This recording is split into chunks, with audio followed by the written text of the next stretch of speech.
I'm Chuck Seese. It is the 2023 edition of the ESU Coaches Show.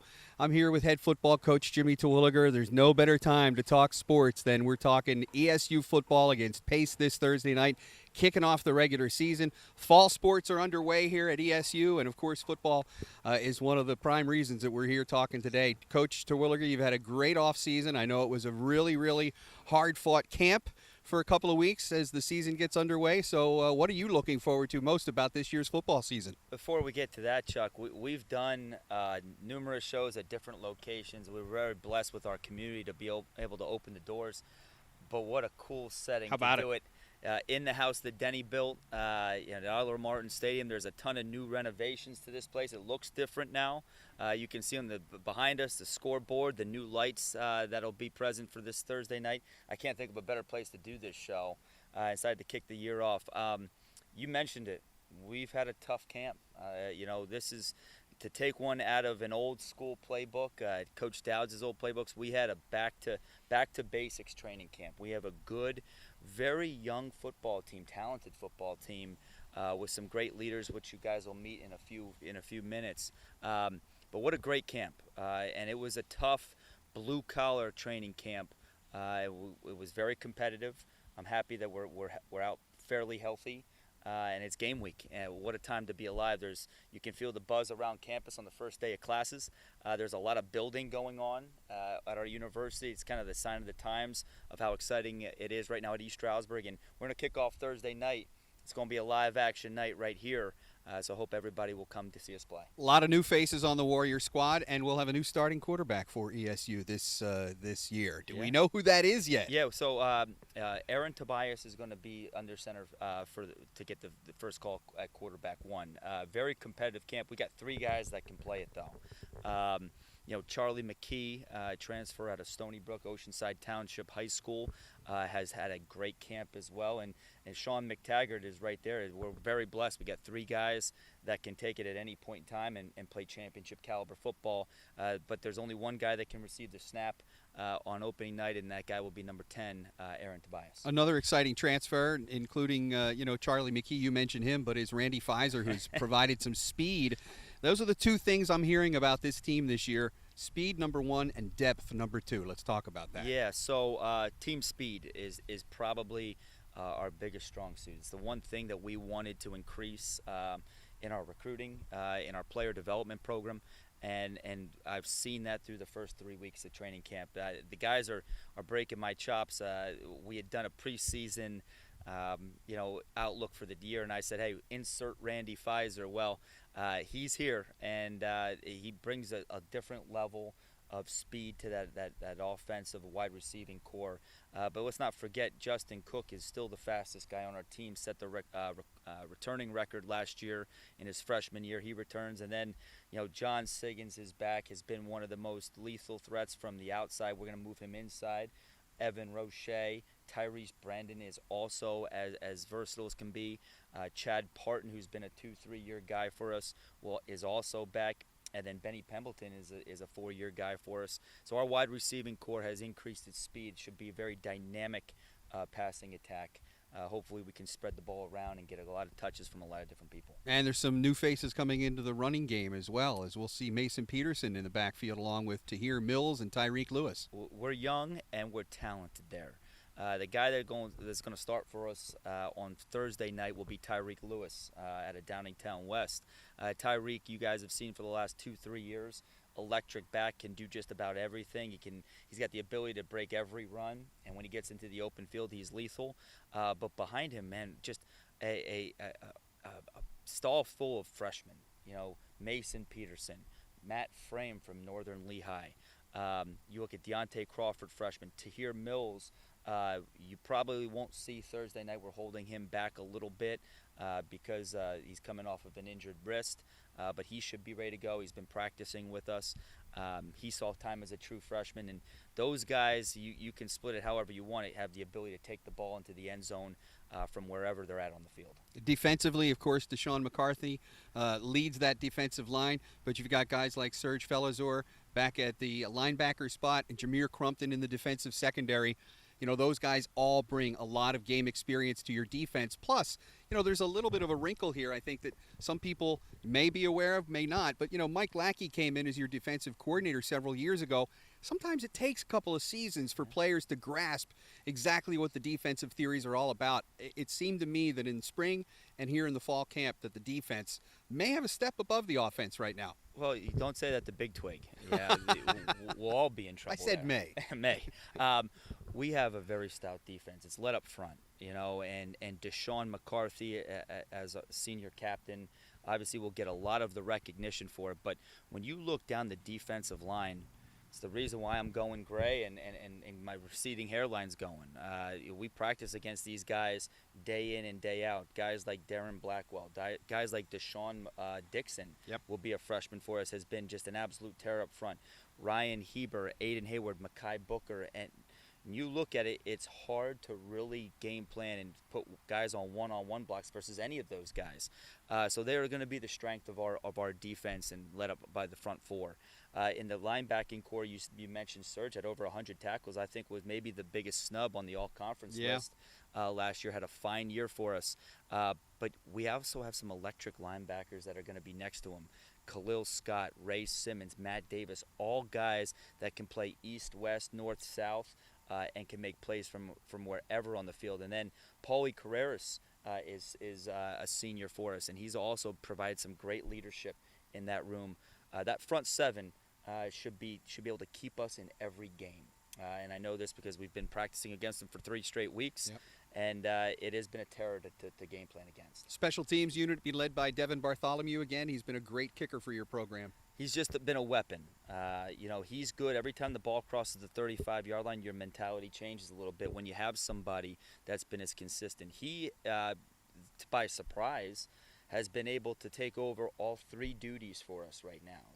He's been kind of our field goal specialist and our kickoff specialist, but he's going to also double down as our punter on Thursday night, and I've been pleasantly surprised to see how well he's handled the workload. We've got some young freshmen that are developing, and Devin gives us a great opportunity with how dynamic he is in all areas of the field to be able to stretch the field on 4th down and be able to stretch the red zone for us as an offensive weapon. Well, the preparation is done. We're literally just days away from kickoff now as ESU against Pace on Thursday night. We can't wait to get the season rolling.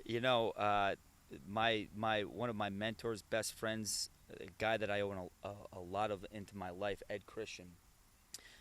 He passed away this year, but he would always say in the beginning of camp, just don't blink, because it goes so fast. Chuck, here, I can't stop but thinking about that statement. Yep. We've had a great off season. I hope everybody enjoys the process, but we are here. It's game week. What a time to be alive. What a time to be a Warrior. I cannot wait for Thursday night. This team is ready. This team is exciting. This will be an exciting group to watch. I cannot wait to get through some of the growing pains, hopefully early. Get out of the gate, start fast and finish strong, and have a great season. Well, we'll have live coverage on Bigfoot 96.7 and 97.3. Got a couple of new frequencies this year for Warrior football. Hey, Warrior football all over the radio, all over the airwaves. We've got it broadcasted on 8,000 different things, but nothing will prepare, and nothing is second to being able to be here on Thursday night, see it live right in front of your face. So I thank you for all the support. It'll be all over Warrior Nation's Warrior Wide. That's right. Well, we'll be back with more of the Warrior Coaches Show. Going to talk to a couple of leaders on this East Stroudsburg University Warrior team when we come back. But a reminder, kickoff Thursday night at Eiler-Martin Stadium here at the campus. Denny Dowds Field at East Stroudsburg University. We'll be on the air live at 6:30 with the Warrior pregame show and the kickoff at 7:05. Don't go anywhere. We're coming right back with more of the ESU Coaches Show. Welcome back to the Warrior Coaches Show. I'm Chuck Seese. We're talking a lot about football today as football season is about ready to get underway Thursday night, the 31st. Ray Christas, a member of the offensive line. I looked at camp this year. I looked at spring ball this year, and the difference between spring ball and August in camp this year was that you guys literally had like 3 different sets of offensive linemen. The depth on the offensive line is something that I don't think we've ever seen in quite a few years here at East Stroudsburg University. That has to make you pretty excited that you got a lot of guys you can call on. Absolutely. I've been here since my 5th year here now this year, and every year we seem to have an issue with depth. The coaches did a really good job with getting out there recruiting this offseason. We got 6 incoming freshmen on the offensive line this year, so that really helped bolster the offensive line.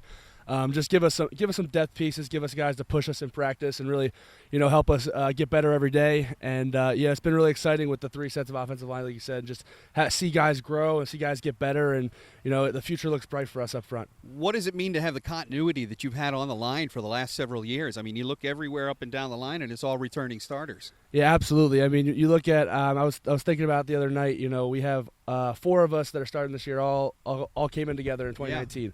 Yeah. Tim Kinney, Kyler Weister, myself, Elias Marte, all came in together. So we've suited up together a long time, and so I think that's exciting. We know each other. We know how each other plays. We know how each other communicates. And we have a lot of continuity within each other. Insert Guy Gilliard last year, who's coming back again. And all 5 of us have suited up a lot of games together, and we're excited for this year. We're one of the veteran units on this team. I know Coach talked about youth within the team as a whole, but within our room, we do have some experience, and we take that pride in our experience, and hopefully that can really help us get some wins this year. Now, you said you're a 5th-year player here at East Stroudsburg University. Absolutely. What does this season mean more than any other, or are you looking at this season differently than any other because it may be your last year at ESU? Yeah, I mean, hopefully I got another one left in me. Okay. I do have another eligibility left in me, so hopefully I got another one next year. But then let's talk about it from the experience level. I mean, again, being looked at as one of the leaders of that offensive line. What does that mean to you? Absolutely. Up front, we're looking to really try to carry this team on our back. That's kind of how we view it. Because with being the veteran team or the veteran offensive line up front, we want to bear the brunt of our team on us, and so we're excited. I don't look at this season like any. We go out, we try to win every game, try to put up as many points as we can every game. I don't think it's any different from that standpoint. We're just excited to get out there, compete against another color jersey. It's been a lot of red versus red. Red versus black in practice and things like that. We want to see a different color jersey, and we're all excited for that and ready to go Thursday night. Ray, we appreciate a couple of minutes of your time. Absolutely. Best of luck as the 2023 season gets underway. It'll kick off Thursday night here at Eiler-Martin Stadium at Gregory Dowds Field, and of course we'll have live coverage on Bigfoot Country 96.7 and 97.3. Stay tuned. We got more to come from the Warriors Coaches Show live at Eiler-Martin Stadium today. Welcome back to the ESU Coaches Show. We are live at Eiler-Martin Stadium at Gregory Dowds Field. I'm Chuck Seese. We'll have live coverage Thursday night on Bigfoot Country 96.7 and 97.3 as the Warriors host the Pace Setters. And Dawson Stuart is a guy that a year ago was ready to start the season, and a camp injury sprung up and kind of bit you in the butt. It meant you had to watch from the sidelines. What did that season, mean for you? Watching from a different perspective. When you're watching the sidelines, you're watching the game unfold in a different perspective. Obviously, you wanted to be out there playing, but now you have the chance to come back and do it again this year. Yeah, like you said, I mean, it was a shock. I mean, I had a season-ending injury 2 days before the first game, so initially it was kind of tough, but then as it set in, it was actually kind of a blessing in disguise being able to take a step back almost and see it from an outside perspective, be able to see the whole field instead of just my position. And it made me understand football at a higher level and actually helped me for when I got back onto the field this camp. And it made the game play a lot slower. Truth be told, Dawson Stuart came to East Stroudsburg University as a quarterback and then goes at wide receiver because of injury 1 year and now at tight end. So you really have had the opportunity to see that Warrior offense from almost an overall perspective. How does that change the way you play, or does it make a difference in the way you play the position you're at now? The way I play, I would say, doesn't make a difference, but the way I see the game, okay. I would say, because coming as a quarterback, you kind of like have to know everything. Which really helped, is what I would credit to learning from Big Twig, learning from Coach Jimmy, and then being able to take that idea of knowing each and everyone's assignment and just take it into a smaller role as a tight end, being able to like coach up some of the younger guys and show them how they should see stuff, and ultimately just bring more value to the team. Coach Terwilliger mentioned to me last year that while you were on the sidelines, that you were having an impact on the team, even though the injury kept you off the field. So, he obviously noticed that, and that's something that must have played importantly in your mind to make sure that you were still a part of the team. Yeah, even though it couldn't be physically, you were still mentally a part of the team. Yeah, I mean, because I knew I was coming back this year, sure. or not. So, to take last year and last spring, just get mental reps over and over again, maybe. If I see something, look at it differently, and then see if that would work, and then just bring more value to help the guys that are playing. In years past, the tight end has kind of been overlooked. But now you've got yourself, Jonathan Post, Andrew Krawczyk. You've got guys, and again, depth at the tight end position. Talk about how you work your way into the offense that has normally been so heavily focused on the wideouts. Yeah, I mean, when you have depth with athletes at the tight end room, it does open up offenses because, like, if teams run a nickel coverage, they'll put a nickel on a bigger tight end, so that'll create problems. Or if they put a linebacker on a tight end, that'll create problems. So I think what we're getting to now is trying to find mismatch. I mean, obviously we have amazing wide receivers with Justin Cook, Randy Pfizer, John Sigins, Chad Piper. I can go on and on. Sure, Roche. sure. Like, we have weapons out wide, but you can only do so much out there. And so with the tight end, it just helps creating more mismatches. What's going to be the key for the Warriors to have a successful season on offense this year? I would say just be ourselves. Like, don't try to do too much because, like we said, we have a lot of weapons. So if something doesn't go your way, what we're really good at is if something bad happens, we'll have someone else to pick someone up. Short-term memory. Short-term memory, yep.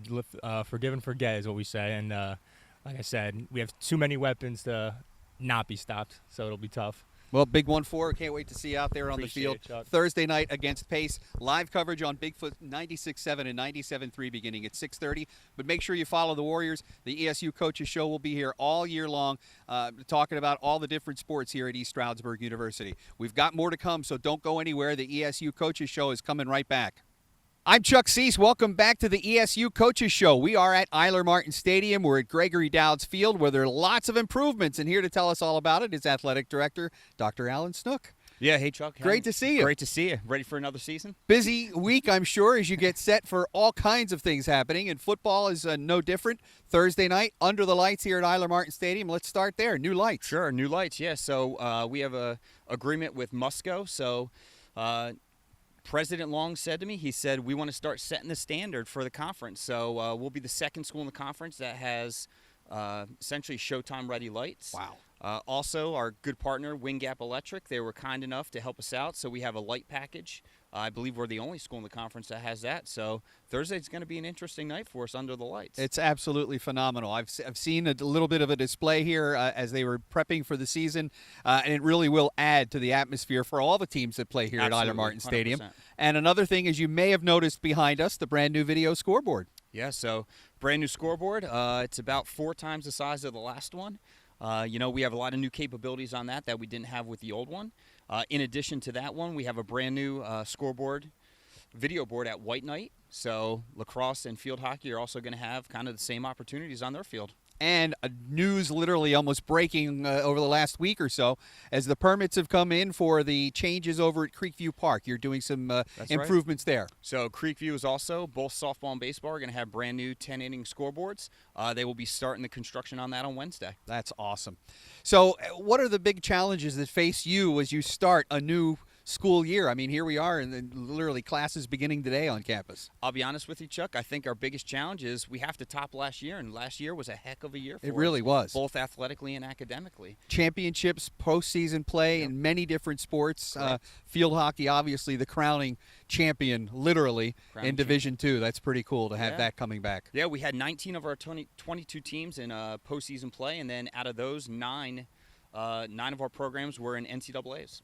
We've got men's and women's soccer. There's cross country going on. We've got women's volleyball as well as football. Did I miss anything in the fall sports? Maybe golf? Field hockey.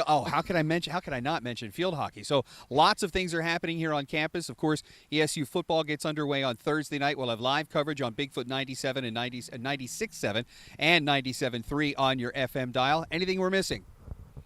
I can't think. Oh, the bone marrow. That's right. Coming up on Thursday, another Be the Match event that's going to be here on campus. This is pretty exciting, Alan, because it's not just for members of the ESU community. Correct.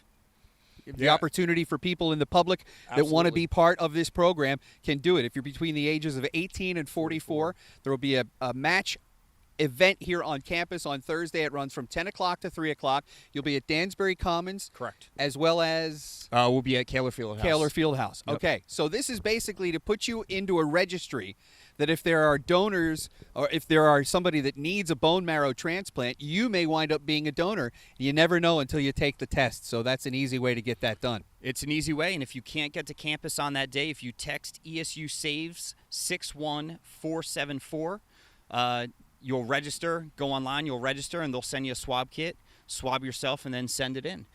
Thousands of members of the ESU community have already done this in several years passing, and the matches have been incredible. The information that you're getting from people, just to know that they want to volunteer to be a bone marrow donor, that's a pretty special thing. Yeah, ESU has done a great job. There's a lot of institutions now in the country that's using our model because we've had great success. Since we've started this program, we've actually had 2 matches. And in the past 2 years, we've added almost 1,000 names to the registry, so that's huge. Yeah. As we continue to grow that, myself, I was fortunate enough to be a match about 12 years ago.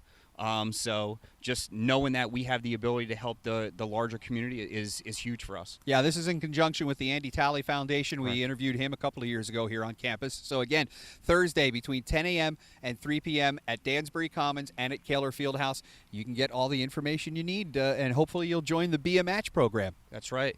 And, this started in honor of 2 fallen warriors, Alyssa Oxenford and Ryan Smith. So as we continue to do this, continue to honor their legacy, their memory here, it's a great thing we're doing. It really is important, and it can be the power of giving somebody a new life. So that's very important stuff.